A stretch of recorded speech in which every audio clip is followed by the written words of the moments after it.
वहीं झुंझुनू और हनुमानगढ़ एसपी के एपीओ होने की अंतर कथा पर ऐश्वर्य प्रधान की रिपोर्ट।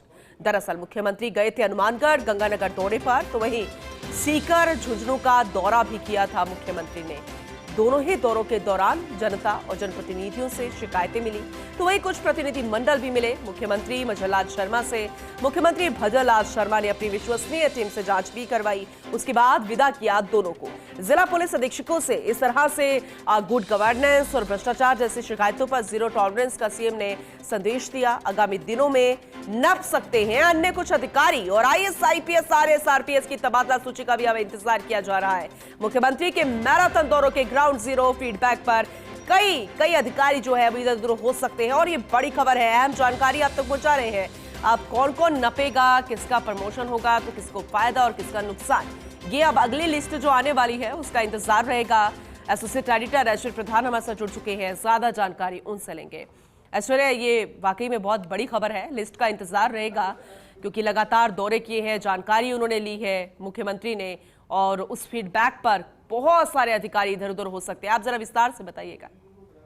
देखिए, इसकी सबसे महत्वपूर्ण पहलू यह है कि मुख्यमंत्री जब दौरों पर गए थे तो उन्होंने हर जिले में जाकर सामान्य तौर पर पानी को लेकर भी यात्रा थी, लेकिन पानी के अलावा अपडेशन था, अधिकारियों की मीटिंग थी, और इस दौरान उन्होंने जनप्रतिनिधियों से और प्रतिनिधि मंडलों से बातचीत की। कई प्रतिनिधि मंडल उनसे मिले, और इन दिनों रेगुलर जो जनसुनवाई कर रहे हैं प्रत्येक सोमवार, उन सोमवार को यदि कोई जानकारी उनकी जहन में आती है या कोई शिकायत लेकर आता है तो वो अपने स्तर पर जांच कराते हैं, क्योंकि कई बार जल्दबाजी में कोई फैसला लेना चर्चाओं में आ जाता है या विवाद बन जाता है। तो मुख्यमंत्री अपने स्तर पर एक एक चीज की गहन जानकारी ले रहे हैं।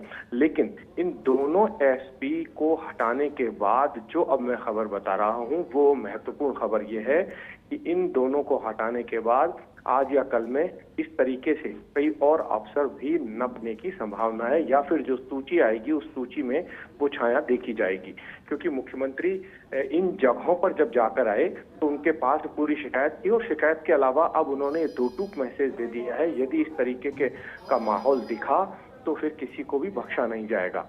दूसरी बात मैं एक और बताऊं कि ब्यूरोक्रेसी में ऐसे अधिकारी, ऐसे आईएएस अधिकारी जो कि अपने सीनियर अधिकारी की बात का पालन नहीं कर रहे हैं या उनकी बात नहीं मान रहे हैं, ऐसे अधिकारियों का भी इस बार की लिस्ट में नपना तय है।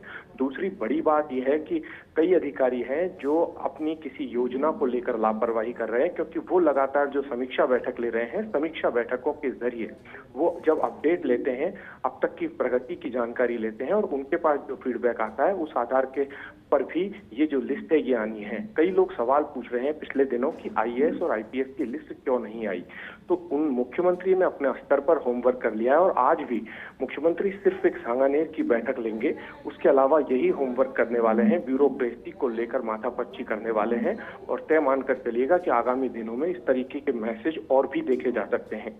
और ये जो खबर है ये हम इसलिए बता रहे हैं कि यहाँ जब ये दौरों पर मुख्यमंत्री गए तो इन दौरों पर और भी कई शिकायतें आई, उन शिकायतों के आधार पर कुछ और चीजें आगामी दिनों में देखी जा सकती हैं। ठीक है, बहुत विस्तार से आपने समझाया है ऐश्वर्या, बहुत शुक्रिया इस जानकारी के लिए। आगे भी आपसे अपडेट लेंगे।